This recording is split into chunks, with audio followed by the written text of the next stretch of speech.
Now, the story that I want to read to you today, and we'll read together, is at the back end of a story that's very popular to most of us in our Bible studies in our Sunday school.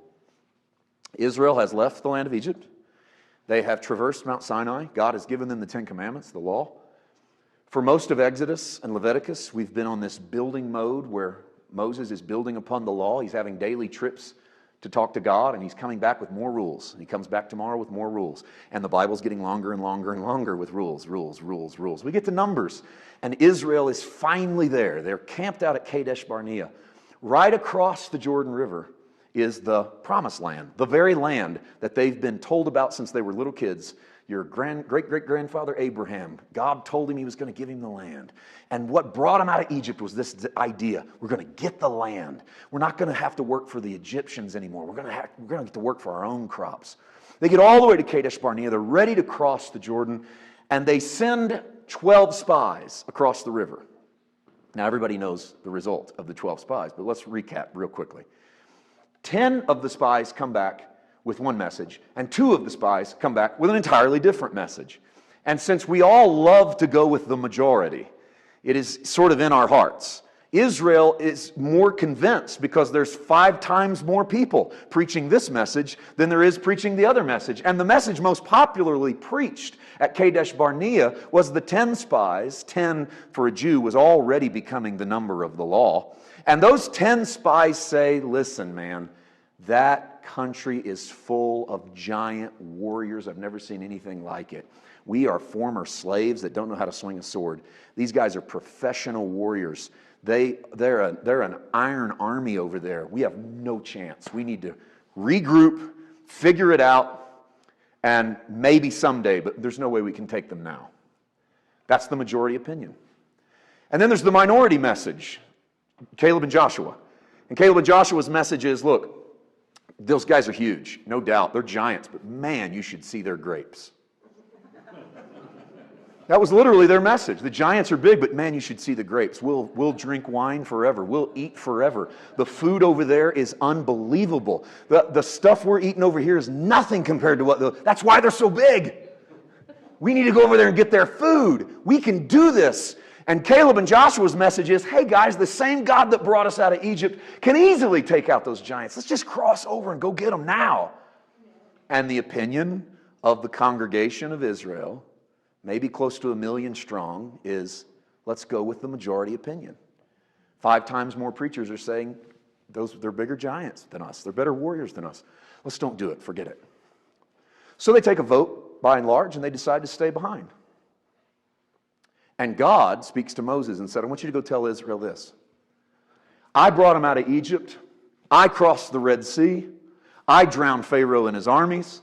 I'm the one that should be taking them into the Promised Land. But you tell them that I don't want to take people that don't believe. In fact, I refuse to take people that don't believe. So you go tell them that of the 10 spies that agreed that we cannot take the land, they are going to wander in this wilderness for another generation, which was about 40 years. They're going to wander in this wilderness for another 40 years until both they are dead and their children are dead. And then we'll go into the land, and I'll take Caleb and I'll take Joshua. And until then, you can wander in this wilderness. And Moses comes down the mountain, and he takes that message to the children of Israel. And there's never greater resolve to go on a diet than right after you eat a meal. And there's never greater resolve to break alcohol than right after the man gets drunk. And there's never greater resolve to do better than right after you did worse. And Israel now is about to meet their great resolve.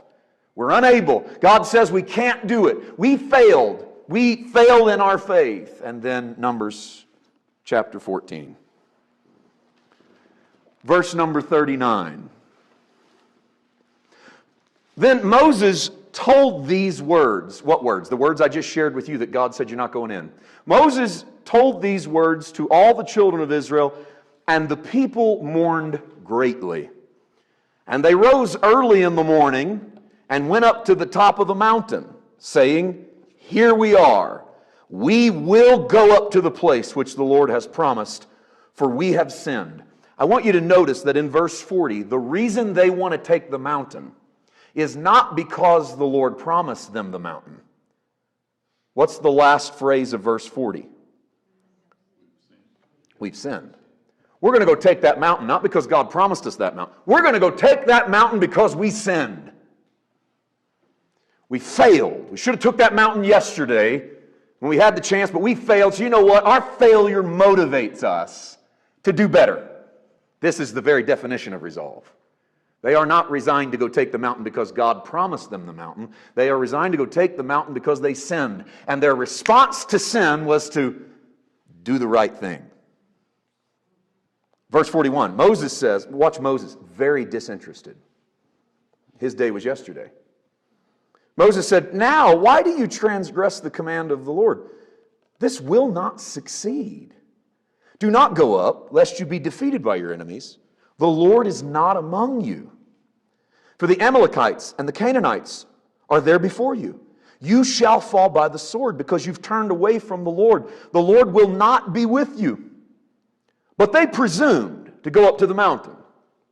Nevertheless, neither the Ark of the Covenant of the Lord nor Moses departed from the camp. Now this is bad news because the Ark of the Covenant of the Lord is the very presence of God. And Moses told them, if you go, the presence of the Lord is not going to go with you. You're going to have to take this mountain on your own resolve. You're going to have to take it on your own flesh because God is going to stay at camp while you go fight. Yesterday, God told you to go take it and you said no. And so God said, we're going to do something else. And now your resolve says, let's go take that mountain. How do you think this ends up for them? Then the Amalekites and the Canaanites who dwelt in that mountain came down and attacked them and drove them back as far as Hormah. And so the story ends with Israel having exactly what Moses said Israel would have, an absolute and an utter defeat. I want to talk to you about willpower today and its absolute ineffectiveness at making you the new creation that God designed and desires for you to be. Even though willpower is propped and prodded and pampered, even in the church community, as the resolve of the believer to do better. I want to show you that in God's economy, it never works to just decide that you're going to go do the right thing.